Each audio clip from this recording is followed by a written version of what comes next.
दुनिया की 41वीं बड़ी इकोनॉमी स्कॉटलैंड, जिसे सेलेडोनिया यानी लैंड ऑफ केक्स भी कहा जाता है, इस वक्त नेटो का सरदर्द बना हुआ है और इसे यूनाइटेड किंगडम और नेटो की सबसे बड़ी कमजोरी तस्वूर किया जा रहा है। नेटो एक नेशनल सिक्योरिटी अलायंस है जिसे अमेरिका, कनाडा और यूरोपियन कंट्रीज ने अप्रैल 1949 को बनाया। अमेरिका और यूरोपियन कंट्रीज का मानना था कि उन्हें सोवियत यूनियन यानी आज के रशिया से खतरा है। इसलिए 12 मुल्कों ने मिलकर इस अलायंस की बुनियाद रखी और तमाम नेटो मेंबर्स को अपने जीडीपी का 2% नेटो को देने का एग्रीमेंट साइन किया गया और नेटो की तमाम फंडिंग इसी 2% से होती है। इस वक्त नेटो में शामिल ममालिक की तादाद 30 है और यही 30 ममालिक दुनिया की जीडीपी में 50% कंट्रीब्यूशन देते हैं। नेटो के आर्टिकल नंबर 5, जिसे कमिटमेंट क्लॉज भी कहते हैं, ये उसका सबसे इम्पॉर्टेंट पार्ट है। इसके अकॉर्डिंग अगर किसी भी नेटो मेंबर कंट्री पर हमला होगा तो उसे तमाम नेटो मेंबर कंट्रीज पर हमला समझा जाएगा और फिर सभी नेटो कंट्रीज अपनी अपनी मिलिट्री का यूज़ करके इस मेंबर कंट्री को डिफेंस प्रोवाइड करेंगे।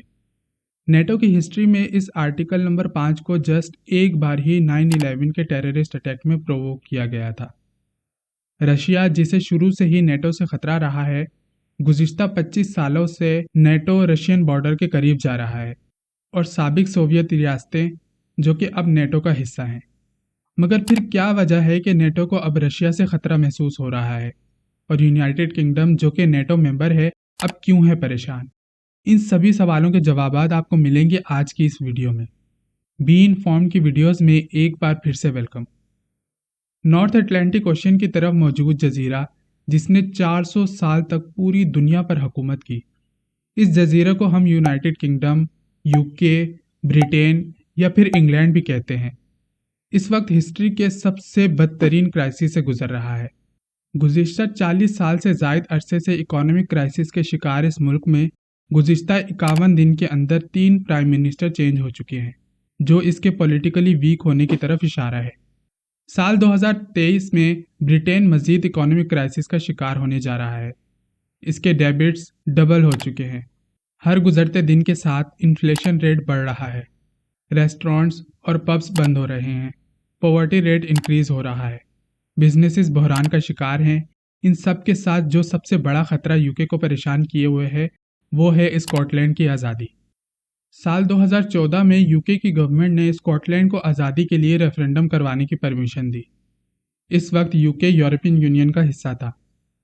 स्कॉटलैंड के 55% लोगों ने यूके में ही रहने के लिए वोट दिया, लेकिन साल 2016 में जब यूके ने यूरोप को छोड़ दिया तो स्कॉटलैंड में इस वक्त होने वाले रेफरेंडम में 62% लोगों ने यूरोपियन यूनियन के हक में वोट दिया कि वो यूरोपियन यूनियन का हिस्सा ही रहना चाहते हैं।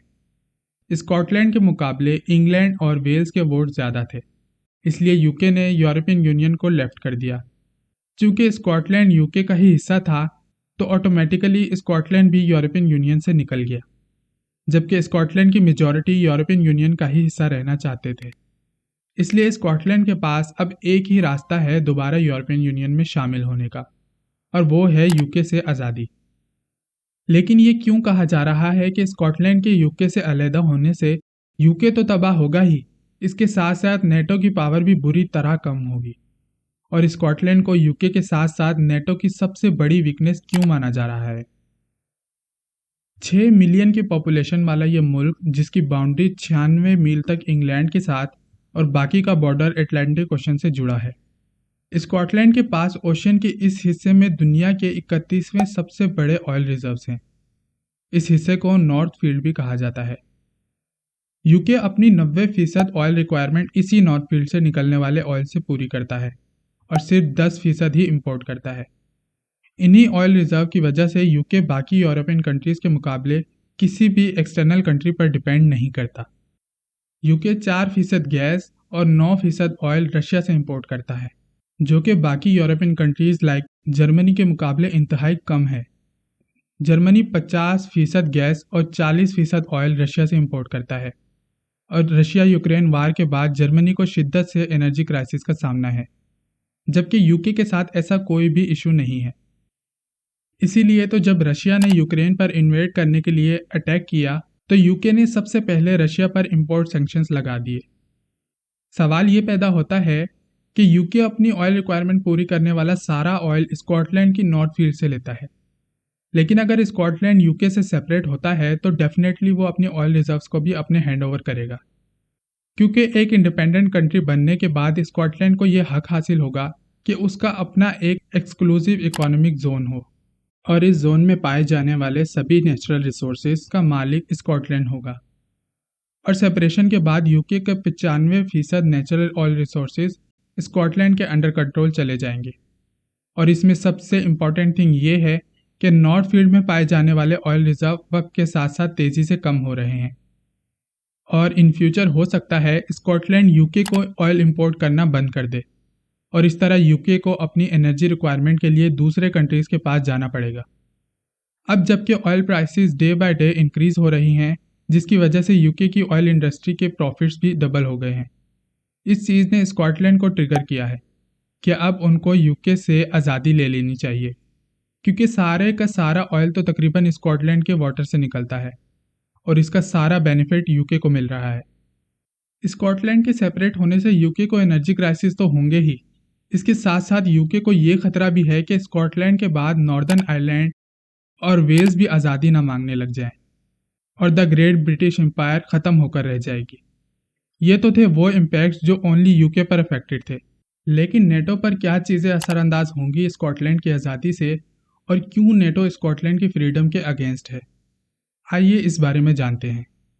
एक्चुअली नॉर्दर्न और सदर्न स्कॉटलैंड में ब्रिटेन के 3 मिलिट्री बेसिस हैं, लूसीमाउस बेस, ल्यूचर्स बेस और कमिंग वेस्ट बेस। इन्हीं बेसिस के थ्रू यूके अपने बॉर्डर्स को एक्सटर्नल थ्रेट से प्रोटेक्ट करता है। इनमें से सबसे इम्पॉर्टेंट लूसी माउस बेस है, क्योंकि यहीं से रशिया के जेट्स गुजर कर पूरे यूरोप पर नज़र रखते हैं। 2014 में जब रशिया ने क्रीमिया को इन्वेड किया, तब रशियन एयरफोर्स के जहाज इसी रूट से गुजरते थे और ब्रिटिश एयरफोर्स इस बेस के थ्रू इन सभी रशियन जेट्स को इजीली इंस्पेक्ट कर सकती थी। लेकिन अगर स्कॉटलैंड इंडिपेंडेंस के बाद दोबारा नेटो मेंबरशिप के लिए अप्लाई नहीं करता और अपने नेबर मुल्क आयरलैंड की तरह न्यूट्रल रहता है, तो ये नेटो की पावर के लिए सबसे बड़ा खतरा होगा। इस सूरत में जब आज़ाद होते ही वो ब्रिटेन से ये सभी बेसिस खाली करवाएगा और इस तरह यूके का एयर डिफेंस बुरी तरह मुतासिर होगा। नेटो के लिए इससे भी बड़ी खतरनाक चीज़ एक और भी है। यूके की सबसे इम्पॉर्टेंट नेवल सबमरीन बेस, जिसे फास्ट लेन कहा जाता है, इस रीजन में मौजूद है, जो कि स्कॉटलैंड के अंडर आती है और किसी भी न्यूक्लियर अटैक में इसी बेस के थ्रू यूके खुद को प्रोटेक्ट करता है। और कोल्ड वार के दौरान इस बेस की लोकेशन को बहुत सोच समझकर चूज किया गया था। ये बेस असल में GIU के गैप के पास है।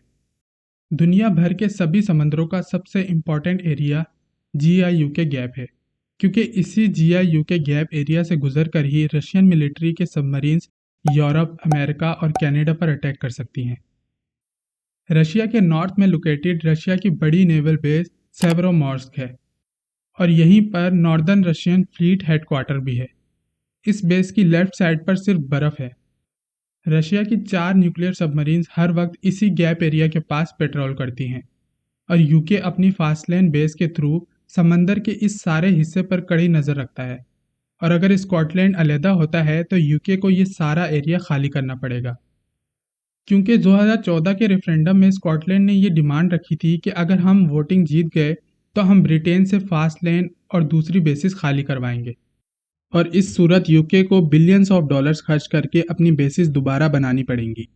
और नेटो ऐसी बेसिस या तो यूएसए में बना सकता है या फ्रांस में, और ये दोनों कंट्रीज GIU के गैप से काफ़ी डिस्टेंस पर हैं और इतनी ज़बरदस्त लोकेशन छोड़ना यूके और नेटो के हक में तो किसी कंडीशन में भी फ़ायदेमंद नहीं है।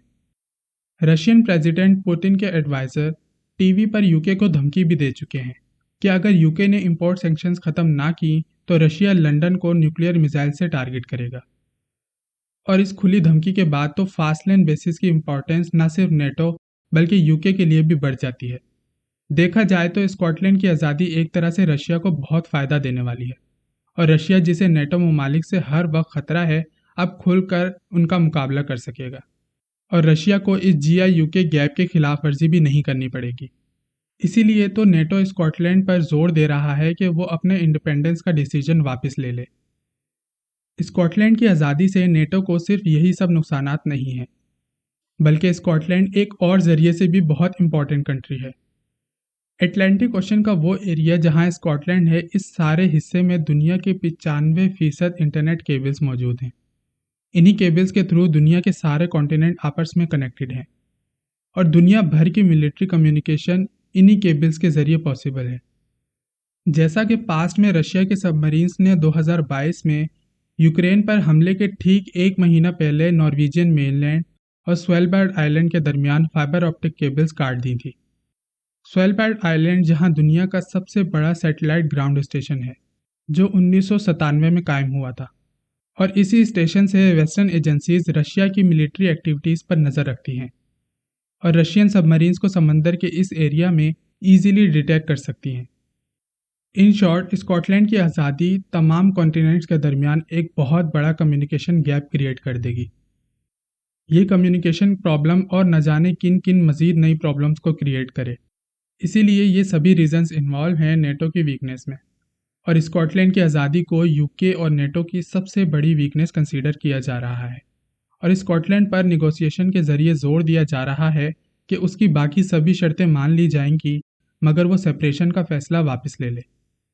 मगर फ़िलहाल तो ऐसा कुछ भी होता हुआ नज़र नहीं आ रहा, और अभी भी स्कॉटिश अवाम सड़कों पर आज़ादी के लिए बैनर्स लिए खड़े नज़र आते हैं।